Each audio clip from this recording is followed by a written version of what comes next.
ಸುರರನ್ನು ಸಾಲಿಸಿ ಮೆರೆಯುತ್ತಲಿ ಕಾದಿನದಿ ಪುರುಹೂತ ಸುಮನಸ ನೆರವಿಯ ನೊಡೆಗೊಳ್ಳು ಚರಿತ ಗಿರಿಕಾಲದಲ್ಲಿ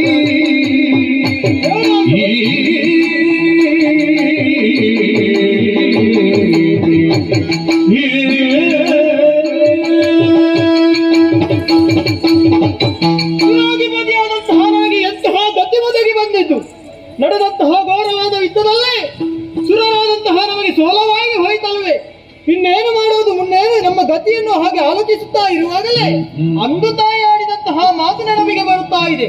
ಕಷ್ಟ ಬಂದ್ರೆ ದುಹಿನಾದಿಗೆ ಬಂದ ನನ್ನನ್ನು ಸ್ಮರಿಸಿಕೋ ಇಂದ್ರ ಎನ್ನುವ ಹಾಗೆ ಅವಳ ಮಾತಿನಂತೆಯೇ ಸುರರನ್ನು ಒಳಗೂಡಿಕೊಂಡು ದುಹಿನಾದ್ರಿಯ ತಪ್ಪಲಿಗೆ ಬಂದಿದ್ದೇನೆ, ಅವಳನ್ನೇ ಧ್ಯಾನಿಸುತ್ತೇನೆ. ಜಯ ಜಯ.